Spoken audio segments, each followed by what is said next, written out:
this whole subject, the whole world of UFOs, abductions, and the supernatural?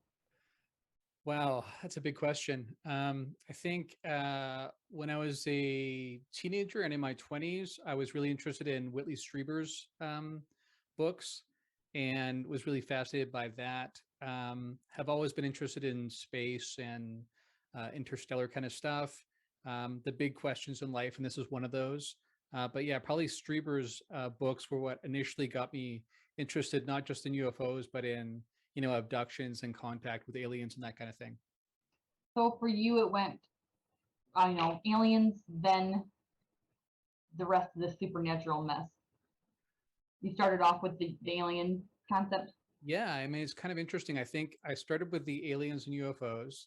And I remember at first being kind of confused by Strieber's books because, it's not typical, ET's behavior, and according to how we would think about it generally. And then I kind of put that aside. And then later on, had some experiences and met some people who kind of were having paranormal things happening. That was completely at that point unrelated. And then much later on, started realizing how the whole thing overlaps, that high strangeness, general paranormality, and the UFO phenomenon are connected. And that's when it really had me hooked, because I've been fascinated by both at different points. And then once I realized it was saying something about reality itself, then I was really hooked and have been ever since, kind of thing. Have you ever seen your own natal chart? See my own what? Have you ever pulled your own natal chart? Like, have you looked at your astrology stuff? I have not. Very interesting. So I've always lived in the reality with fairies and spirits and aliens all being right there. Have you had personal experience? Yeah, I had the first main experience. We okay? Yeah, my first main experience was in a hotel room with my wife at the time, and we had our young daughter, and my wife was pregnant with our son, and woke up in the early morning hours to find a humanoid kind of entity in the room. And it was confusing because at first I thought it might have been our daughter, because I just assumed, a conventional explanation at first. Thought maybe she was just confused about where we were. But then it became really clear that this humanoid female figure was too tall to be my daughter. And what was really interesting, and I'm really thankful for, is that my wife at the time also saw the whole thing. So she woke up and saw the whole thing too, saw it pass through the wall, and then later come back out and walk down and go right through the door. So that for me was the first really key moment. And I think one thing I always point out to people is if I didn't have someone there with me, acknowledging that it was real, I probably would have either assumed I just had a weird dream, or I might have forgotten all about it altogether. But she kind of forced me to stay awake, because that's another thing that happens is people often go right to sleep afterwards, strangely, right? Like they're I think there's something to that. right. So that's what happened, is that I was going to go to sleep, but she kept me awake. We talked about it. And yeah, then since then, I think my initial really introduction into how common this is was with her, because she's always had it associated with her going back to when she was a little kid. Poltergeist kind of activity and everything. So, and that really freaked her parents out, to the point where they would actually like throw certain toys away eventually. So that was the introduction for me. And yeah, since then, through astral projection and various other means, CE5, or HEIS, pretty much encountered a lot of different things. Yeah. You fully embraced it. Like, you jumped right in. I'm glad to hear that. Yeah. I mean, I know some people, I mean, I was talking to some friends on Monday about that, because, and I'm always, I try to be aware of this, because some people have had not good experiences, right? I know some people who've had abduction experiences that were, even if they weren't, overwhelmingly negative or malevolent, they were traumatizing still, because they're so shocking. And so for them, the idea of just like jumping in and taking the Gateway Experience program from Monroe, for instance, the Monroe Institute, I'm like all for it. I've had nothing but good experiences so far. That isn't to say I don't sometimes sense negative entities around, but I just don't pay them attention. And I just know to sort of like watch my energy, and I try to be self-aware going in. But that said, I'm aware that some people have had negative experiences. So just blindly going into those domains is scary for them. For me, so far, I've had positive experiences, so I tend to be pretty gung-ho. Excellent. It's really exciting to know that anywhere in the world, people are embracing the supernatural, pretty natural, but supernatural, and making it a part of reality. I'm not sure if you're familiar with the whole star seed concept. I am a little bit, yeah. Okay, so we're entering the age of Aquarius, supposedly, or we're already there. There's a discrepancy in the timelines through astrologers, but bottom line is we're in a point in reality where we're bringing magic back into everyday life. And I really believe that that's true. When I say magic, I just mean what's beyond the veil, I guess. There's so much that's been blocked from our perception for so long. And do you have an opinion about whether that was on purpose or if you think it was just coincidental that humans were kind of bred out of being aware of the rest of the universe? Because I feel like we were at one point more attuned to the other side. Well, I mean, I've thought about that a lot. I think there's probably numerous factors. I think first one right off the bat is in Western civilization, we've really focused on left brain and hyper rationalism and reduced everything to what you can measure through the scientific method, and got so gung-ho about that we kind of assumed everything else is not really real. Like they just reduced it to like not really existing, kind of being subjective mush. So that didn't really take it away. It just said, we're just not going to count it, right? But over time, that begins to change people's habits about how they attune to reality, right? Like I was just been reading a book by Ian McGilchrist called The Master and His Emissary. And it's about the left brain, right brain, how the two hemispheres work together. And he talks a lot about that, how the left brain more pulls up a representation of the world rather than the world as it actually is. And so many of us are walking through the world kind of blind to what's actually going on, or to the fullness of what's going on, because what we're pulling up is actually our pre-existing representation of the world. And so a lot of people don't realize that, is that they don't really attend to what's really going on. So that's part of it, right? Is we've just been encouraged since birth to not pay attention to those things, to assume they're not real. So I think a lot of people have anomalous experiences, but they're only semi-aware of it. Or if they are aware of it, they just explain it away as, they had bad pizza the night before or something. But I think also, yeah, there's that ongoing question of, are there other forces involved too that kind of are creating kind of like a mass, passive reaction to it, in the UFO community, especially the ones that are aware of the woo, aware of how much paranormality and high strangeness is front and center. It's, as you know, it's like, it's bizarre that the rest of the world is not paying attention to this, right? So it feels like more than just what meets the eye is going on as well. It seems very suppressed. Yeah, exactly. So what do you think the parallel between magic or the occult and experiencers or UFOs would be, if you have an opinion? Well, that's a big one too. Yeah, I mean, I've thought a lot about that as well. I would say that the three sort of focuses I've had in terms of paying attention to data is, paranormal stuff, UFO stuff, which major crossover there, but also even psi phenomena, like telekinesis, telepathy, the full precognition, all that stuff, where people in all three of those, people experience things that are beyond what is supposed to happen, and also seems to violate space and time as we understand it, right? So to me, what I have sort of drawn is that this is saying something about reality, that it's not that we've just misunderstood the UFO phenomenon or paranormal stuff or psi phenomena, and it's kind of an outlier and we just need to squeeze it in. I think the data is actually saying our model of reality is a fair bit off. And, there have been different theorists who've said, that the way to do it, to handle this, is rather than seeing consciousness as kind of the derivative of all these other processes that happened, rather you put consciousness at the root from which the physical world manifests. And when you do that, then suddenly a lot of this stuff begins to make sense. So that's kind of where I lean, is that the connection between it all is that's just the fabric of reality, which is based more foundationally in consciousness than it is in matter or energy. So then how do we define consciousness? Yeah, that's a big one too.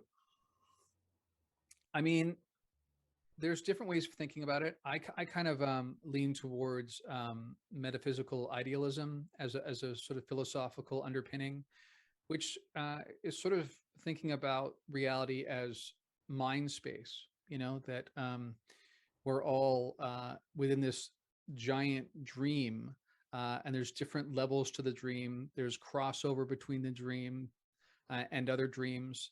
And Bernardo Kastrup is a philosopher and a computer scientist who has this notion that we may be disassociated alters of sort of the God consciousness or the cosmic central intelligence, that we are part of that in the same way that someone who experiences multiple personalities is similar to that, in the sense that we all are connected in with that one consciousness, that it's a porous connection, but we also, at least for a while, have convinced ourselves that we are separate and individual.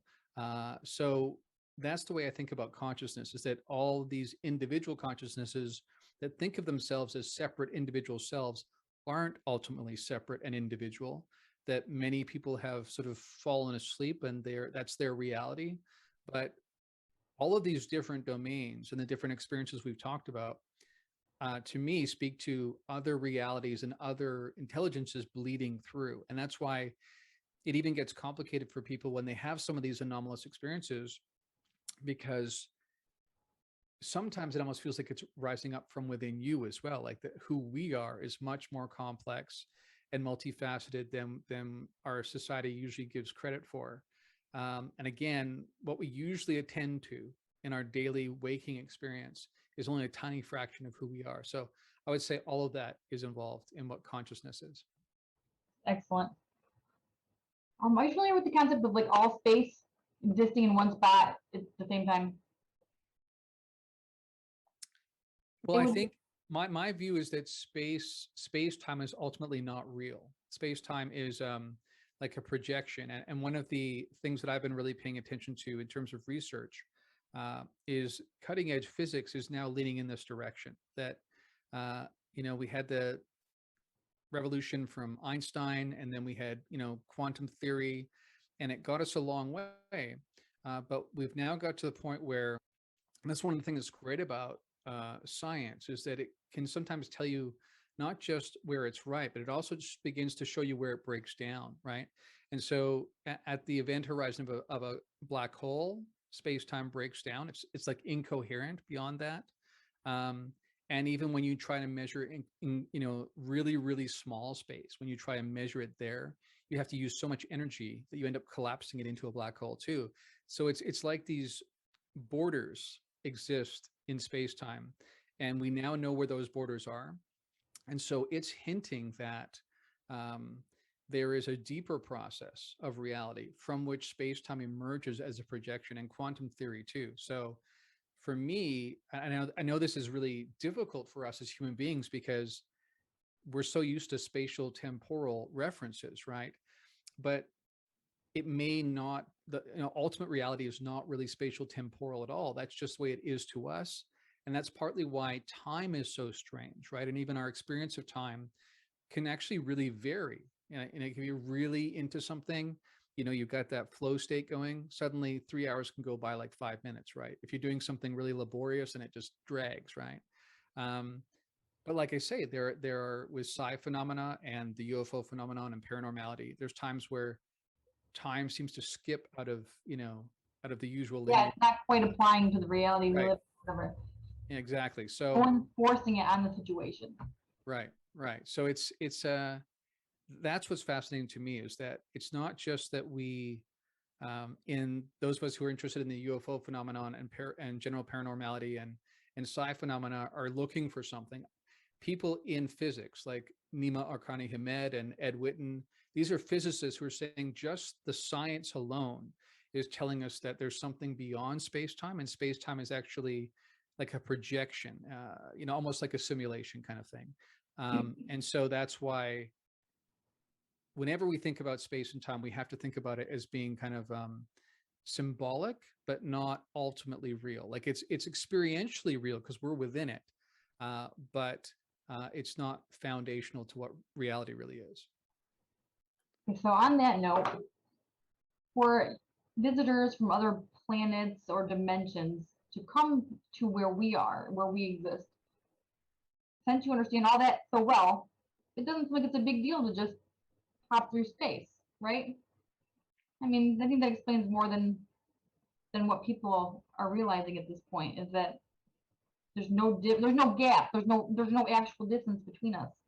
So Right. becoming aware of the fact that there's no distance makes it a lot easier to go in and out of different dimensions or spaces. Right. Yeah, exactly. Like, people for a long time wrestled with, how are these beings getting here? So if they're extraterrestrial, How long did it take to get here from the last star? yeah, exactly. Like even at the speed of light, the cosmos is so huge that it would take still way too long to get here, especially for intergalactic travel. Even if they're robots, it would be kind of pointless. Right. And then we had notions like wormholes that, you could use a wormhole to fold space.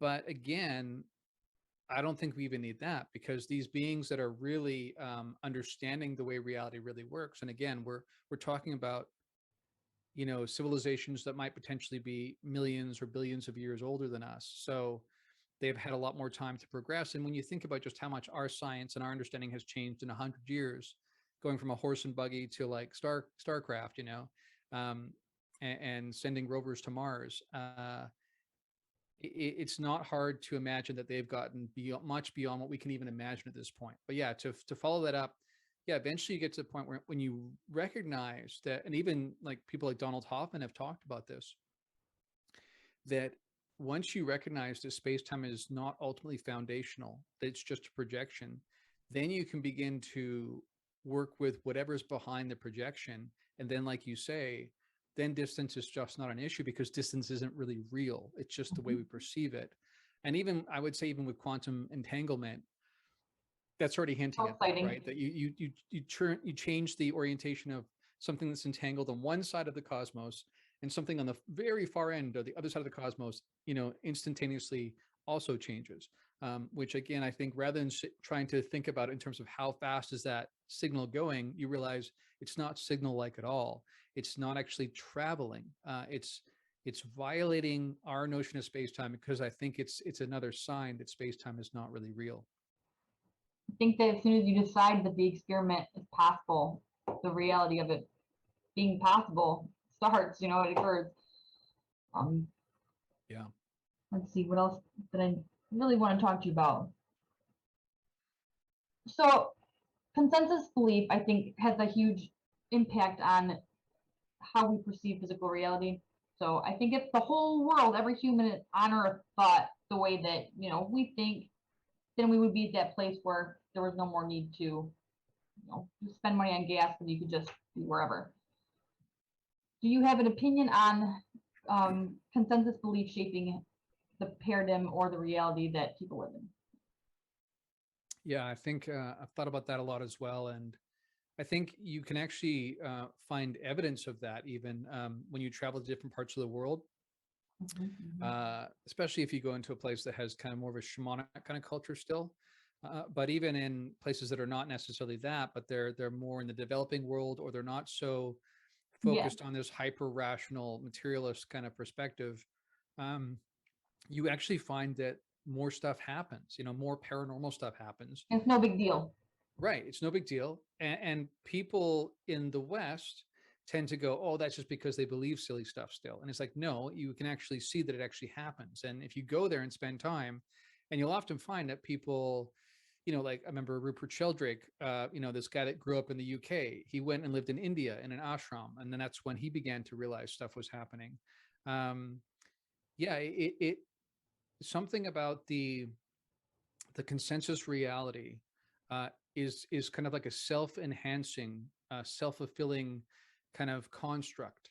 And as long as you have the majority of the people believing a certain perspective, again, it all sort of ties together. Like I said before, about what we're actually perceiving is mostly us just pulling up like old cache in our memory of what we think, an office is supposed to look like. And there's good reasons evolutionarily why we do that. Excuse me.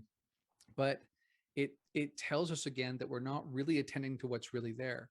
And because I think reality is ultimately based in consciousness and is more like a mind space, then in the same way that, when you're in a dream, you can begin to drift into a different mind space, and the surroundings will change.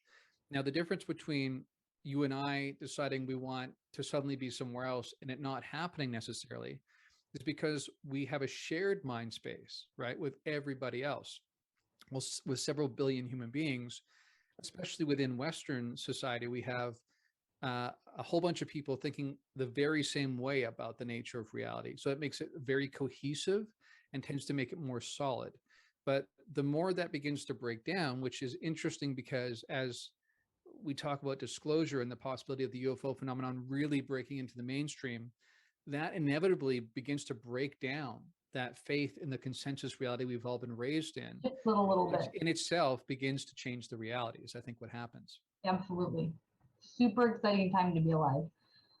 I agree. Feel like people that don't believe UFOs are real. I'm like, no, the government has admitted that there's been a cover up for so long and there's really things we don't know what they are. There's a lot of people who don't even embrace this reality at all. And I look forward to watching them open up as things become more undeniable. Yeah, I think it's going to be tricky too, though, because I don't know for you if you had experiences that early on changed you, right? That's usually the case, right? Is that we at some point encountered anomalous phenomena that made us see that what we've been told is not the full picture. I have run into people who either have never had those kind of experiences, and so somewhat understandably, like they're like, well, if it's never happened to me, how can it be real, right? But I've also run into people who have had experiences and have either been told it's all demonic, or that they're hallucinating or whatnot. That's tragic. Yeah, so I think that there are some people who will come kicking and screaming to this new reality. Like some people do not want this to be the case. Some people are wired in such a way that, and I think this might even relate to past lives and how old a soul you have, like some people just are not prepared for that much change, that much like of a paradigm shift. It makes it not as safe. When you don't know what's possible, there's a very realistic fear of the unknown. And so I think that that's part of the reason why people respond so negatively to experiences with otherworldly entities. And another reason why it's so hard for us to shift the collective consciousness to understand that the reality we're living in is not the whole reality. It's safer to not know. Yeah. And I think, and partly depending on, how safe the world already feels to you. Like for me, I had a pretty safe, loving upbringing, family. So, they say by 5 years old, you have a pretty strong sense of how safe the world is that's already been formed by the time you're 5 years old. So if someone has had traumatic experience after traumatic experience, like I said, people I know personally who know that they were, abducted from a really young age, then yeah, suddenly that notion that you don't know what might show up, and as I was just saying in a recent podcast, doors and locks and walls don't mean anything to these entities. Yeah. So for some people who are already nervous about reality as it is and don't necessarily feel safe, that's going to be a very, very daunting prospect for them to have to recognize. So for me, I grew up in a semi-unsafe place. Like my home was not what you'd call good for a kid. Right. And I started experiencing stuff with entities, alien and spiritual, very, very early. And I think for me, either there was just no denying it, or I believe that by accepting the reality of these things, we also accept the possibilities within ourselves. So like I started learning mind magic is what I'll call it, or psi abilities. I Right. started practicing them diligently because I didn't want to be taken out of my home anymore. Mm. So by being exposed to these scary things, I actually empowered myself and started researching stuff like magic and consciousness because it gave me a foot in their game, you know? And I don't know. So I guess it can go either way. I think that's fascinating to hear, and I'd like to hear more about it because and I think that's an overarching question people have is what kind of granular control do we have over these subtle realms? And I tend to argue that we have more control than some people argue. There are some people who just think that it's like, you're spinning this wheel and you have no idea what you're going to get. I think it's much more, we have much more granular control than that. But so for you, tell me, so you said that early on you did feel kind of like against your will that Oh yeah, things happened, for but sure. then you developed what skill sets that allowed you to have more control? Yeah, I tried to learn how to. Okay, so we understand that, or as we understand, it seems like these aliens, the grays or the whites, have the ability to reprogram our minds and to make us like catatonic, where we have no responsibility. Right. And I was sick of it. I was sick of being afraid, and I was sick of my sister being afraid. So as a means to protect her, I started practicing magic. Or okay, here's what I would do. Hmm. I worked at Burger King when I was 16, so I would stand there serving people, but I would be like, go left instead of going right. Like, people go down the little aisles and stuff. So I would start training my mind to influence other people's minds, I guess was one way to put it. And I started learning how to lucid dream. I started practicing that kind of stuff. Anything I could do to give myself, I guess, just confidence in my ability to protect my mind. And I'm not really sure how to explain the reasoning for each step, but Right. that was the goal, was to stop them from putting me to sleep. Right. Yeah, I guess that's how I tried to learn. But I think that there's more of a spiritual aspect to a lot of it instead of just a mental aspect. So it's not Right. just the mind that they're taking over. Right. It's like a, have you seen Dragon Ball Z? I'm sure you have seen Dragon Ball Z at some point, right? Yeah. You know, they go Super Saiyan and the energy goes all around them. Yeah. Like I will try to alter the vibration of my energy Yeah. to prevent them from either finding me or influencing me, if that makes any sense. Right. Right. It makes a lot of sense. And I'm I'm somewhat hesitant to talk about this in other contexts, only because I think some people will mishear it. That's why Yeah. it's great that you just, volunteered that, because some people will mishear it as it's your fault that it's happening, right? Oh, Um, no, no, yeah. right, right. It's not. But I totally agree with you that we can develop. It's almost like a kind of immunity. I actually call it energetic immunity. I love It's that. right.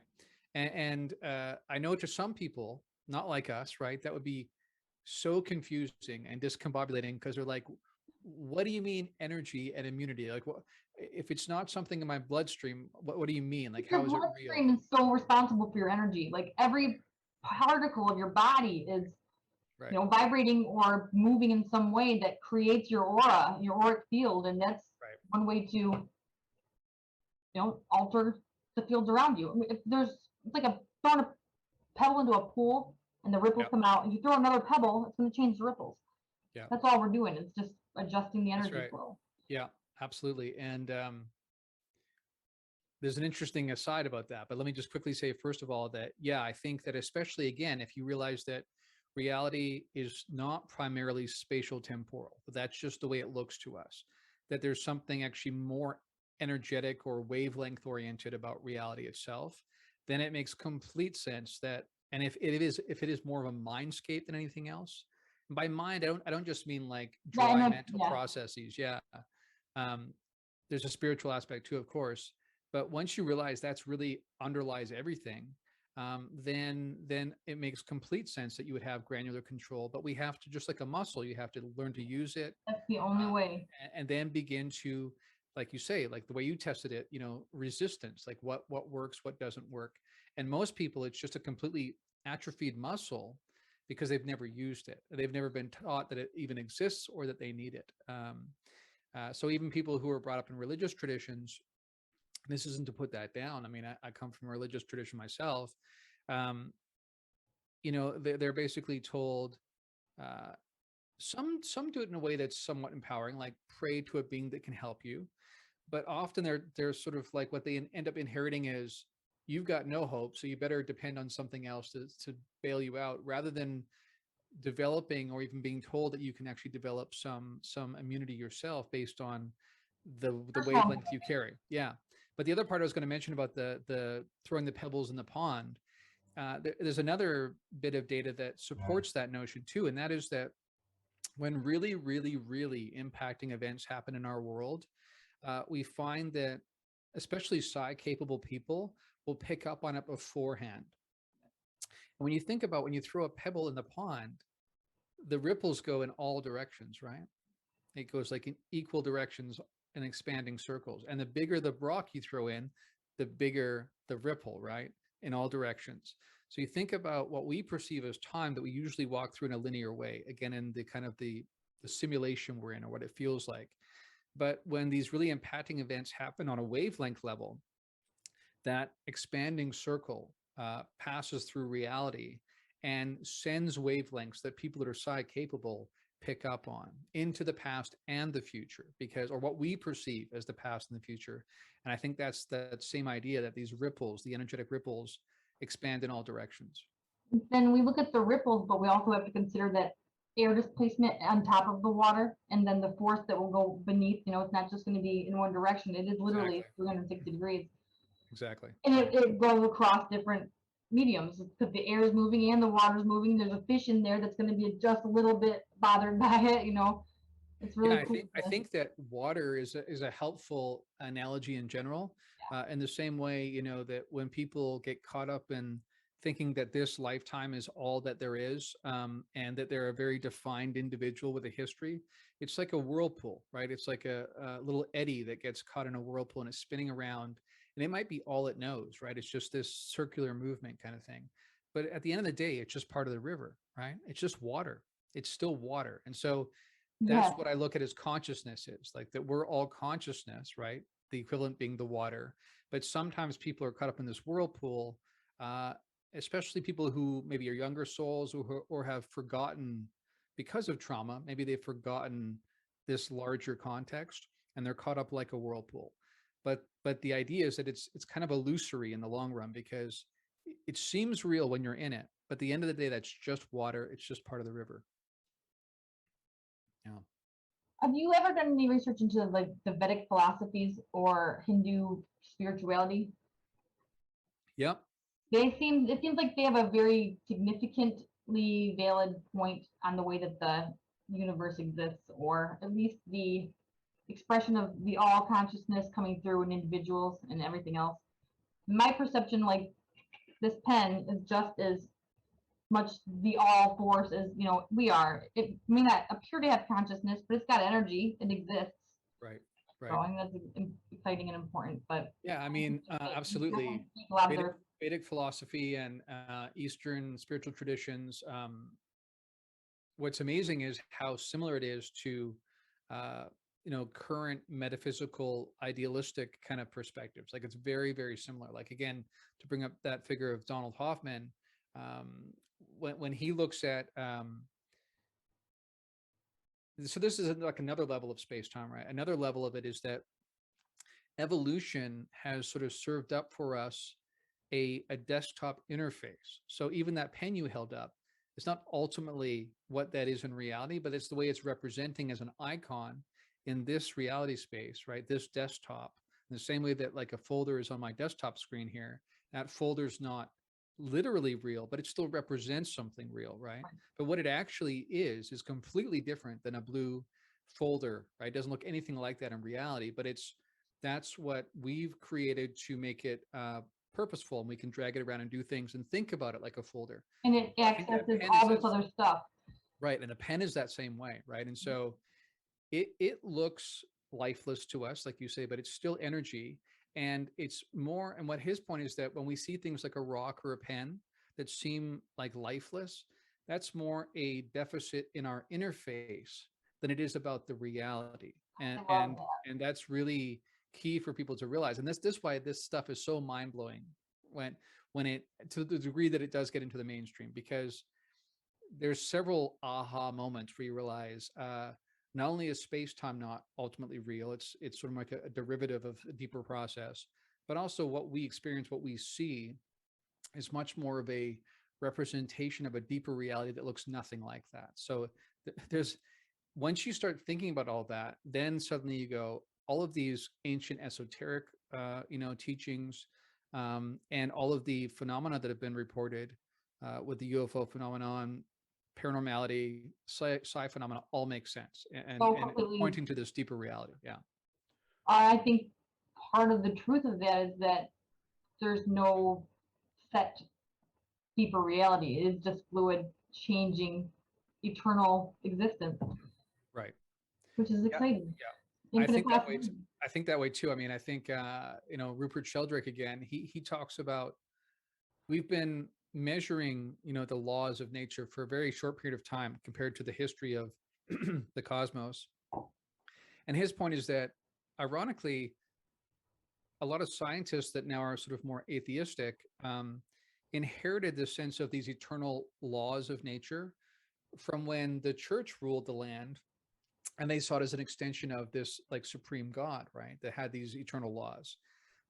But Sheldrake's point is that these laws might be more like habits within an organism, and for a period of time they may look very static, but as you're saying, like as the whole thing is alive and fluid, then eventually those also evolve because the entire thing is fluid.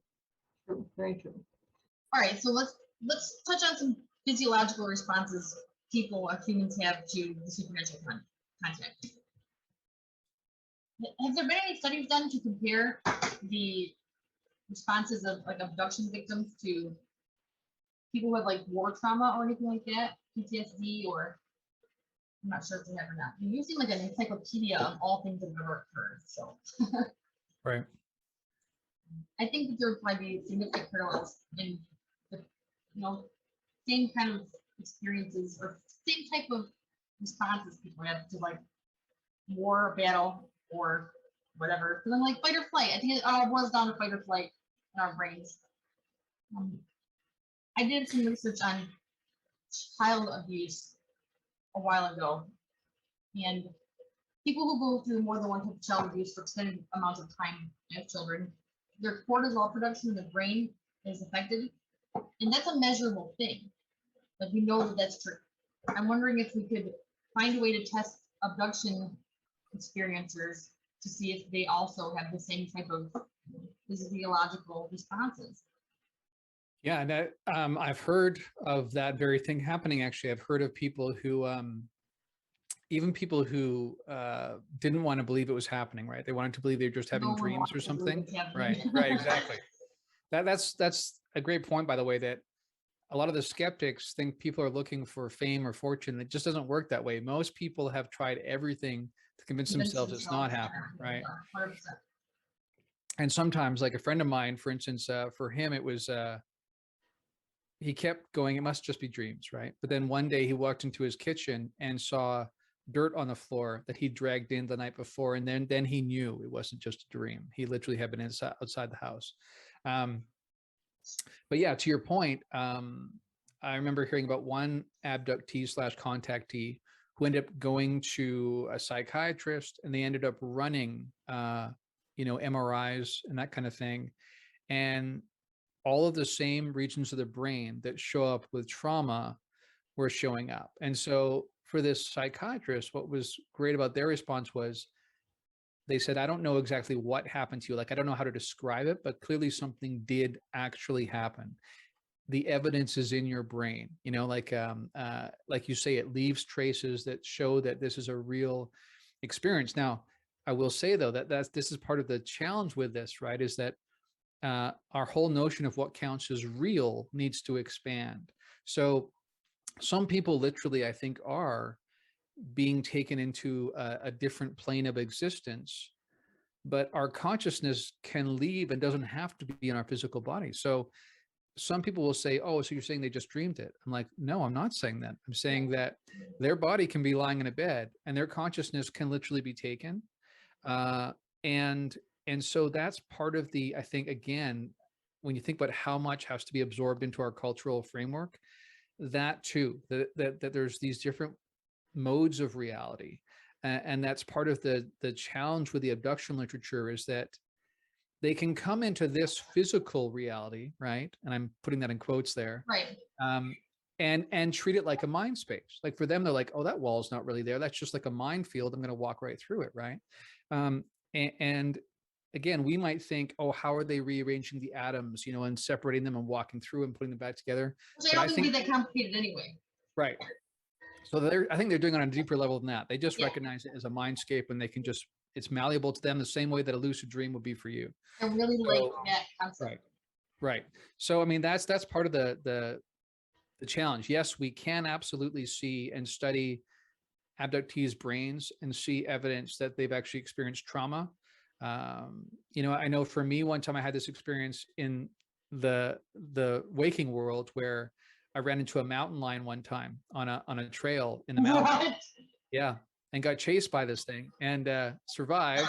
Didn't get scratched at all, but it was a very traumatizing event, to the point where I could be in like a city center with skyscrapers around in a tiny park, right? It's like off of a boulevard, and a dog would move or something. And I'd be startled, right? Thinking, oh, it's a mountain lion again. It wasn't logical, right? It's like that part of my brain had been so activated that it took a long time. I was basically experiencing PTSD, right?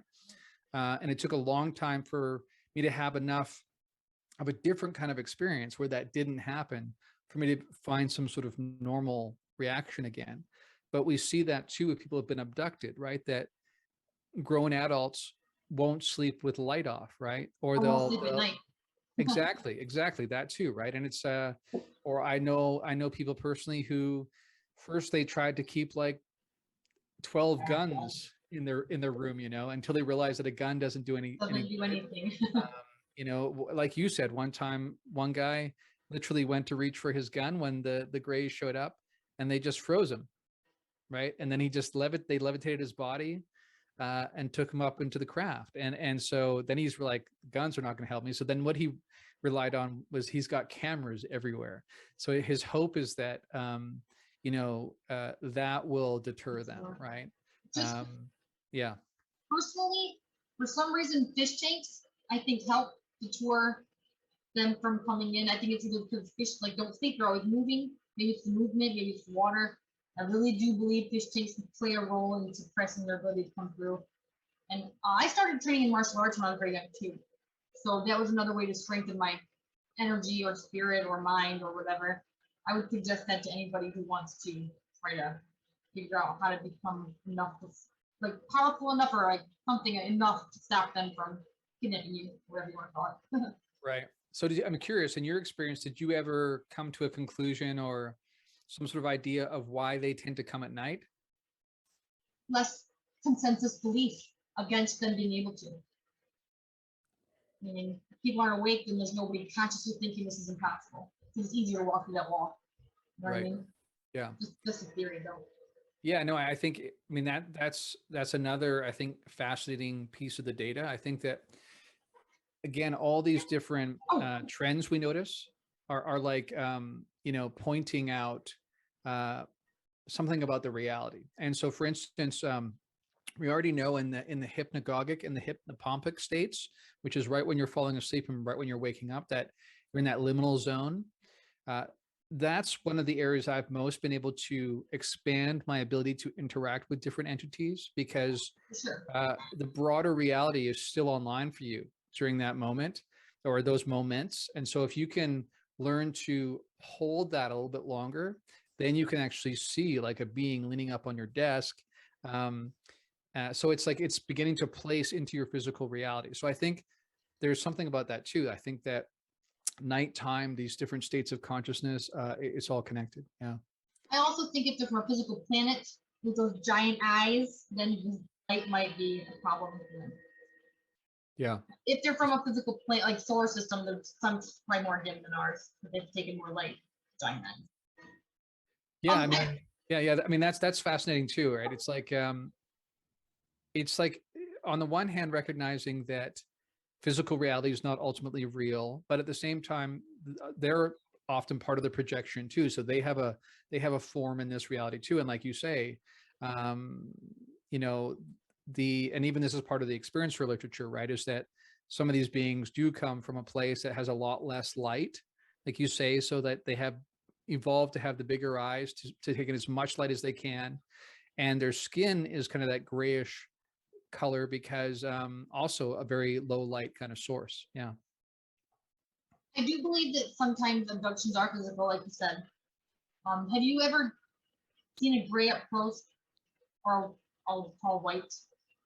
I've seen a gray when I mentioned that before. So two experiences with it. One was in that hypnagogic kind of state where I woke up from a dream that was a very impacting dream. Often I will have them where something about the nature of the dream. This is really interesting too. I just know it's a different kind of dream, Yep. right? So You know what you're talking about. yeah. So we have this again in our culture. We have this notion, well, either you're dreaming or awake. It's one or the other, right? It's like, no, there's many more states than that. Yeah. And there's times where like weird things will happen where I'll wake up and it's 4:44, right? Like that's 4:44 a.m. And I'll have that really weird feeling come over me. Like I know something's been in the room, the timing, everything. It's like, it's trying to tell me too, that this, Back in the matrix. yeah, exactly. That the whole thing is malleable. But one time I literally saw a gray sort of leaning on my desk in that when I was waking up kind of state. And another time in kind of after I'd done this podcast episode about this one guy named Peter Whitley who had abduction experiences, but then when he was young, but what he decided to do was he tried to take the gateway experience from the Monroe Institute to see if he could astrally travel to actually make contact. So rather than feeling like they come when they want and he has no say, he thought, I'm going to try to develop this skill to make contact with them. And it worked for him. Yeah. And it helped to increase his understanding of what was going on. So that I tried that one time after that episode and kind of had a shocking experience where I saw this really long face of this gray, and it's just staring, right? But it's not a very expression. There's not much expression in the face itself, but the feeling I got was, what are you doing here? Like, it was kind of like, how did you get into this realm where you're looking at me right now? So then I was like, wow, that was a overwhelming event. So I pulled back out. So those are the two main times I had that experience. That is incredible. I didn't know that the Monroe Institute was teaching people about either expanding their consciousness or like the C5 thing. So this one guy, Peter Whitley, actually was just doing the gateway experience. So he didn't try CE5. Like, he knew about CE5, but he wanted to try a completely different contact modality. And I've experienced both of them. And I would say that for me, in being indoors and making, either through meditation or even through psychedelics or through astral travel, those kind of contact events feel more profound to me. I mean, it's really profound when you see stuff in the sky, right? Especially the first couple of times, you're like, not profound when you're on your desk. right. But eventually you're like, okay, so that's pyrotechnics in the sky. But what I really would like, and sometimes I do sense a download too, but I find in these other contact modalities, I actually have more communication goes on, even though the communication is often much more symbolic, and it's more like entire package of information come in, and it sometimes takes weeks for it to all unwrap itself, kind of thing. Because I think it's coming in a way that doesn't work with our usual spatial temporal kind of construct. And so it takes a while for my mind or my brain to know how to, translate that. So I'll sometimes have even disjointed bits of information that I don't even know how they fit together until later, kind of thing. So you know how we were discussing the reality and so space-time being not so reality or not so structured, what we believe it is. So your mind is the exact same, right? So our minds are really the same mind. but you just have separate temporary expressions of that mind. Though the ETs are the same. So I don't see, like, for me to contact them mentally or spiritually, like just to send them a message. And I'm sure that for everyone else on the planet, it's just no big deal. It's literally just thinking the thought. I don't know why that seems relevant to me, but I want you to know that there's no separation of our mind and their mind. All you have to do is send them a thought, and I feel like they will definitely receive it. Right. And that's the same way with humans, though. If you send humans thoughts, you'll receive them too. I mean, maybe that's the side phenomena, but it's super fundamentally simple part of our reality if people will just let themselves see it that way. Yeah, I mean, again, I think that's where the whole consensus reality part comes in. I think that most people, it's not that they've tried these things and determined they're not real. They just They've never even tried considered them. it. Yeah, because they've been told that it just doesn't work that way. They've been told that consciousness is a product of the physical brain and it's inside your skull and there's nothing beyond that.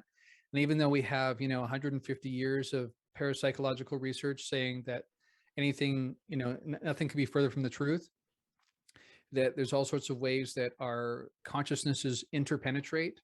But, old ideas die hard. And Yeah. so even though there's been, you would think, you look at the work of Dean Radin, for instance, he's really demonstrated time and time again with really, really rigorous protocols according to scientific method. He's demonstrated that human beings have psi powers, and pretty much everyone does. It's very, very rare to find someone who doesn't have some. Some are more adept than others, but clearly it's something innate to all of us. And you asked earlier about how did we lose that capacity. Another bit of research that he did, which was really fascinating and kind of chilling, is that so first of all, he wanted to create a control group, right? So to get a control group, you have to find people who say they've never really had an experience of psi phenomena or paranormality or anything, right? To find someone who says, I've never really experienced that, or even any of my family hasn't, that was very, very hard to find that group. But when he finally did, what's interesting is he traced them back to being from parts of the world where things like persecution under the church, where they would burn witches and witch doctors and that kind of thing, so that it literally was to some degree bred out of the human species in certain parts of the world. And we can see that evidenced even now. And from what I understand, wasn't there like biological evidence of that too? A different part of the brain, I think Gary Nolan was Right. But I don't know, he's just my hero. I think that there probably is a way to measure scientifically the fact that some people's ability to perceive things has been altered through experience or through ancestry. Yeah, absolutely. And yeah, with People Gary like to Nolan's know work, this stuff. yeah, with Gary Nolan's work, it's really fascinating because he, so first of all, you look at someone like Dean Radin and a Gary Nolan, and we first of all should point out that they're both in safe positions, right? So they can, like Gary Nolan will tell you, he's sold several companies. He's financially secure. Oh, yeah, right. So he if he lost his job, it wouldn't be a big deal. So he's not afraid of the system, right? So he's willing to test unusual ideas, and he does what science should do, which is just go where the data takes you, right? Don't have preconceptions. Unfortunately, and I talk about this a lot of my podcasts, it's just not the way science is actually practiced in the real world. In the real world, there's as much dogma and meaning deep belief about reality that determines what you can get funded to study even, right? Just like there's deep belief in religious structures. And so very, very similar. Right.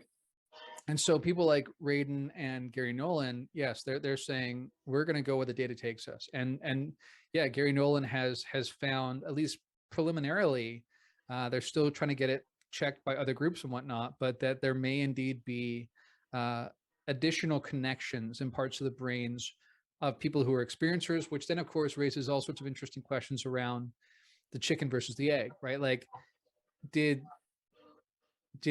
contact experiences change the brain, or is it that the brain was that way at birth, which enabled more experiences, or maybe a bit of both, right? And because again, it can happen over generations, right? one of the things we find is that often with abduction situations, right? Like often it'll be like 3 generations. And then that doesn't even bring in the whole fact about they may be tweaking our brains, right? They may be Very much enhancing. possible. Exactly. Right. So when I was a kid, I was scared to death, you know, of this whole situation, more so than now, because I didn't have the ability to protect myself.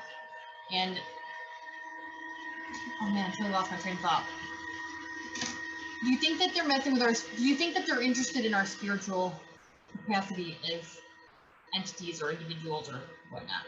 I feel like that there might be something to them studying not just the body, but the soul or the spirit. Right. You Right. And consider especially that? when we again take it outside this physical matrix and say that's not really something different anyway, right? Yeah, I think that what I think will be confusing to some people is that sound effect. Is that like, do you hear that feedback? No, You don't hear that? I don't. That is so weird. I'm hearing That's this. weird. Okay, it's going and going away. That is interesting. There's like the weirdest sound coming across. Anyway. Ooh, eerie. Yeah. That was really, really weird sounding. I've never had that experience before. Okay, so what was I saying? They were trying to distract you. It was about the spirit and the mind maybe being one entity to tweak. There it goes again. Can you maybe try turning your volume down for a second? I'm just wondering if I'm getting feedback or. All right. Can you still hear me okay? I That's can hear better you now. okay. That's better now. Okay. What were we talking about? Oh yeah, the spiritual part, right? So yes, I think again, what will be overwhelming to some people is the fact that there are parasites spiritually, just like there are parasites that we deal with now, right? And sure. that's what I would say to people is that we get immunizations or we eat certain foods and exercise and get enough oxygen and sunlight so that we protect ourselves. In the same way, yeah, there's these kind of astral kind of parasites as well that we have to be aware of. And instead of getting enough oxygen and sunlight and vitamin C, then it's things like not being in too many fear states, right? Like if you have a dominating fear state, then some of these things like dying on that, right? Like that's what I think a demonic entity is feeds on right. negative emotion. Right, exactly. But terms are just terms, so. Right. So now again, some people who maybe have not done a lot of shadow work, have not developed a lot of self-awareness, have never heard about spiritual hygiene. For people like that, this is going to be very daunting because it's like someone who is raised never learning about, there goes that sound again. That is so weird. It's like something is coming into our conversation right now. But, in the same way that it's like if someone never grew up learning about immunity, they never learned about, why you wash your hands, right? None of that, right? And you think back to that, by the way, it's a really good example because literally there was a time not all that long ago in our history as a civilization where doctors used to balk at the idea that they should wash their hands before doing surgery. Like they're like, I don't see these things. What do you mean? What do you mean? My hands look clean, right? Right. And that we found, sure enough, there's these microscopic bacteria, right, that can cause infections. And it's the same way, I'd say. We don't see it with our physical eyes, usually anyway. But in the same way, there are kind of like viruses or parasites that are out there as well, astrally. And we need to also develop practices to guard against that as well. For the physical remedy for that, I'm just saying for everyone to know, it could be salt baths. It might make a difference. If you're having some issues, you don't know how to clear your energy, take a salt bath. It will help. Yeah, absolutely. Yeah, it's with everything we're talking about here, you and I have no problem talking about this, right? This is this is part of our reality construct, right? But every single one of these will be a major like jaw-dropping moment for the average person, right? Yeah, so you're probably right. It's a lot for people to entertain, and that's why one of the fascinating things is that I'm kind of aware of people on the inside preparing kind of disclosure, right, on a governmental level and whatnot, and no one in those circles is giving a lot of thought to how is this going to impact our civilization, right? Like how destabilizing will this be? But at the same time, the other side of that argument is we're already in such a dangerous place as a civilization that some people would argue how worse could it be? You know, it's like we need some sort of major wake up call, and that may even be part of what is causing the uptick in the number of encounters, sightings, experiences people are having. Is that and there's lots of interesting ideas about what's behind that, but it may very well be connected to the dangerous place we are as a civilization. And there certainly seems to be plenty of evidence suggesting that ever since the dawn of the atomic era, the number and the kinds of entities, which we haven't talked about yet, but that's another big piece, is that a lot of people just think it's like one group, right? That's insane for me to even comprehend, but Right. yeah. I agree. It's like, it doesn't make any sense to me either. It's like seeing a parrot fly out of the Amazon and going, oh, everything in the Amazon is a parrot. I'm like, it just doesn't make any sense. Right. But I think there people go with, like, again, it's kind of like a prejudice. They're so used to reality being a certain way that for them, it's such a big leap to think there's this entire different Many. yeah, in the same way that we realized that there's the bacteria and those kind of like microscopic life forms, it's like that. It's like another kind of life form, right? That's with us that we've never paid attention to, but it's an entire category. So there's like many entities within that category, and I actually think there's more than one category. So you're right. it's like going from a 2% reality to like 100% reality, right? It's Even like, it's taking not it like to 10 would be a good start. Right, exactly, right. So a lot of people are going in going, okay, so we've got 98%, you're saying we're missing 2%? I'm saying, no, we've got 2%, we're missing 98%. Like that's the degree of the change involved. And I don't think anybody knows what it's going to look like. And then when we get there, like, what we're turning to afterwards. Right. And like we talked about, it's already weird to us that, and anybody is fascinated with these issues, that most of society is just asleep to it, right? Even when the government's saying things, right? Like, for instance, recently, you know, the congressional language now is to say, we're not even going to bother looking at what we think are man-made craft. So what they're basically saying, if you read between the lines, is we're only setting this up for non-man-made vehicles, right? And phenomena. So they're saying basically in bold print, we are going to look for and analyze alien, non-human technology, vehicles, They're in our materials. physical reality, measurable, but we're not made by humans. I just don't understand how it's not the #1 story on the news, but I don't know. I am a conspiracy theorist, so I think it's just somebody trying to suppress humans so that they can keep them under the thumb.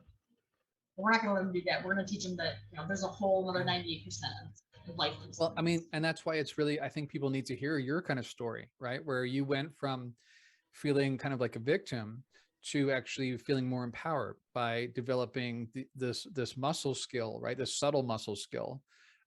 People need to hear that they're not just helpless victims that can't do anything to stop it. But we need to start.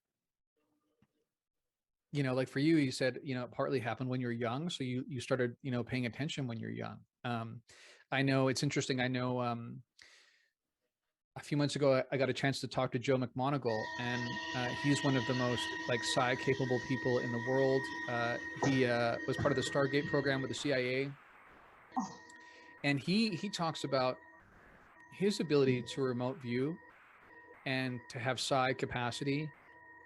From his point of view, it happened because he grew up in the mean streets of Miami, like in the projects in Miami. Oh yeah. And where literally what's around the corner could be life-threatening, right? For he or his sisters. So that's his view, is that initially, for our ancestors, this was a survival skill that we could see beyond space and time as a survival skill. Now, as we've become increasingly mostly safe in our, structured society, we've lost that capacity. And the reason why he happens to have a strong capacity is because it was trained from a really young age. Yeah. Now that makes a lot of sense. Now I think that it should be like unspoken that by accepting the reality of all these other possibilities, which could be perceived as threats, we also accept the reality that we have the possibility of becoming, equal to any threat we might meet. I guess it's just a lot of people won't see it that way at first, but they'll get there, I hope. And like if you were, imagine you hadn't seen that mountain lion, right? You'd be dead. Right. But you did, and by seeing it, you were able to choose your path to not become its meal. So I think that when we start, when humanity starts bringing in the truth about all this stuff, it should be rewarding enough, or I don't know, something about it will hopefully make it smoother for the transition. I mean, it's already there. We might as well know it's there. Yeah, I mean, that's a really good point. I mean, I think that part of the reason why our society in some ways is so self-destructive right now is because there actually are elements that are not visible that are impacting people. So like you say, the impact is already happening. Yes, it will be overwhelming and destabilizing when people realize there's elements beyond what they think of as their control anyway. But these things are already having an impact in our reality. So the sooner we get around to recognizing them and adjusting to them and that reality, the sooner we have more volitional control and more empowerment to respond to it. Yeah. Excellent. Let's see. There's a theory in astrology that we pick our chart before we're born. So, in between incarnations. And I used to think, no, that's not possible because I never would have chosen to be abducted by aliens. Because it was really traumatic for me and my sister and long-term effects and everything. But now, with that in mind, that we might pick our own life before we're born, there are certain components of the chart that would make, that we believe as astrologers would make spiritual contact with others more applicable or more possible. And of course, I'm very curious about if you have Moon conjunct Neptune or Uranus conjunct Venus. But do you think that we choose the path we're going to live before we're born? You sound like you definitely believe in reincarnation and past lives and all that. So, right. What was your whole vibe on that? Okay. Yeah. So by the way, I just got to say that sound is happening again, and it's the most bizarre sound. I swear maybe something's like, we're bringing something in this conversation. Well, every time you talk about it, every time you're aware of it, it has more of an influence on your reality. Yeah, right. Exactly. Yes, I think that I very much have that perspective that, and I understand again, that's controversial because some people are like, oh, so you're saying people who were in a concentration camp, in World War II meant to be there. I understand it's complex.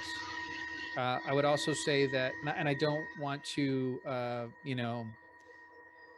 justify or explain away or dismiss people that go through difficult things and say, well, you must have chosen that. It's more complex than that. But I do think that when you're in an in-between space, when you recognize this iteration is just that, it's just a chapter, and your goal is to grow your soul, to evolve it. And the only way you can evolve it, just like with muscle strength or what you practice, is through resistance, right? And so in those in-between states, when we're not incarnated into a physical form or whatever, or a physical form, quote unquote, we don't have that resistance. It's peaceful, but we're not really growing, right? So by choosing to come in, again, this is part of the experiential literature too, and this is why it's so interesting again, suddenly the alien literature connects with like past life literature, right? And it overlaps, and that people realize one part of me is terrified of that alien because of the way it looks, right? And so my limbic system is not from my star. Right. Right. But sometimes a different modality comes online for them and they go, wait a second, I know this being. In fact, I knew this being before I came into this lifetime. And I remember being part of like a council of beings who made decisions about coming into this life. And on top of that, I think there are a lot of people, maybe yourself and I included, who came in specifically at this time to try and wake up or help wake up a lot of the civilization that does not have this awareness in a time where the entire human civilization is really under a lot of pressure. So I think there is something to it. Absolutely. So my first astrologer was Laura Eisenhower, Dwight Eisenhower's great granddaughter. Oh, really? Which is super cool. But she told me about the signatures in the chart that show someone coming in, bringing in this energy of the next paradigm or whatever. So you're so Yes. spot on. Like, I know you have got a vast like resources you're drawing on for information, but you don't even realize how ranked you are. And that's really cool for me. Like, you're spot on, and it's been a pleasure to meet you and an honor to know that someone else in the world exists with that mind state that you have. And thank you for being you. Thank you for coming into this life. You know, I appreciate it too, and I agree. That's one of the great things about the virtual space, right? Is that we get to meet people who actually are on the same wavelength. You know, that live in different places, and yeah, and I'm encouraged by this kind of thing, and I would love to like have in the future like actually organize events where people get together in person. You know, because then you've got the energies also in the 3D kind of thing. So yeah, it's been great meeting you too, and yeah, I'm encouraged by meeting people who have the same sort of mindset. Yeah.